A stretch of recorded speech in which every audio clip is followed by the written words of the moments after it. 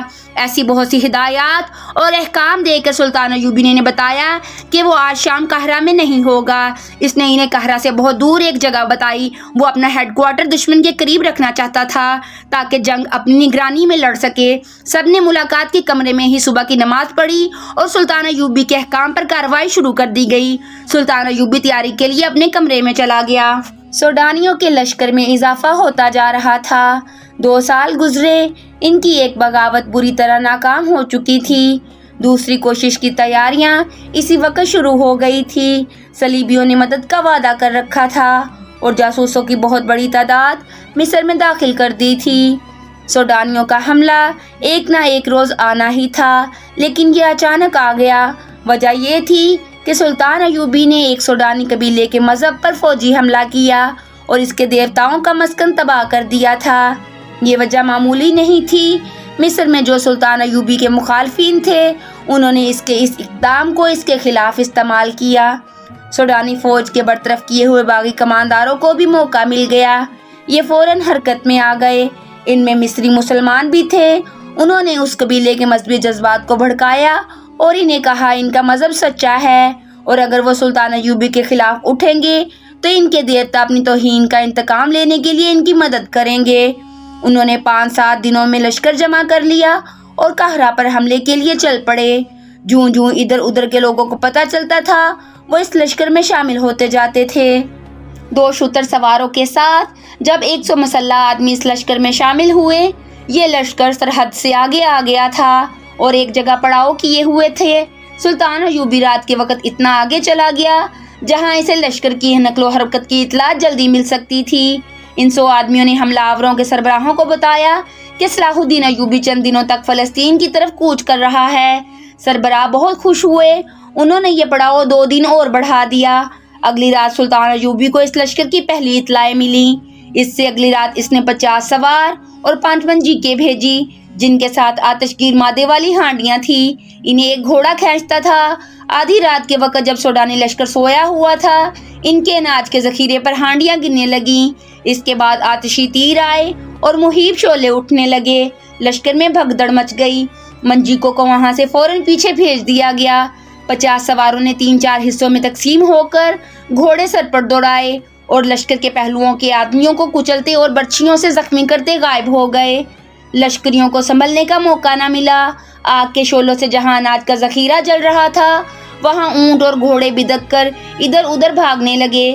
سلطان ایوبی کے سوار ایک بار پھر آئے اور تیر برساتے گزر گئے، وہ اس کے بعد نہیں آئے۔ دوسرے دن اطلاع ملی کہ سوڈانیوں کے کم و بیش 400 آدمی آگ سے، گھوڑوں اور اونٹوں کی بھگدڑ سے اور چھاپا مار سواروں کے حملوں سے مارے گئے ہیں۔ تمام تر اناج جل گیا اور تیروں کا ذخیرہ بھی نظر آتش ہو گیا تھا۔ لشکر نے وہاں سے کوچ کیا اور رات ایسی جگہ پڑاؤ کیا جہاں ادھر ادھر مٹی کے ٹیلے تھے۔ اس جگہ شب خون کا خطرہ نہیں تھا۔ اب رات کو گشتی دستے بھی پڑاؤ سے دور دور گشت کرتے رہے، مگر حملہ پھر بھی ہوا۔ اس کا انداز بھی گزشتہ رات جیسا تھا۔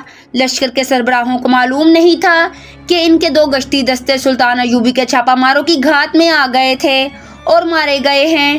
تیر اندازوں نے ٹیلوں سے آتشی تیر چلائے اور غائب ہو گئے۔ سحر کا دھندلکا نکھرنے تک یہ شب و خون جاری رہے۔ ان سے گزشتہ رات کی نسبت زیادہ نقصان ہوا۔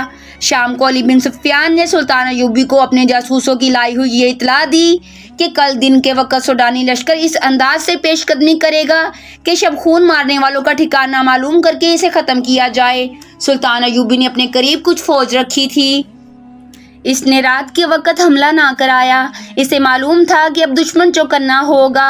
اگلے روز اس نے 400 پیادہ سپاہی سوڈانیوں کے لشکر کے دائیں طرف نصف میل دور بھیج دیے اور 400 بائیں طرف۔ انہیں یہ ہدایت دی کہ وہ آگے کو چلتے جائیں۔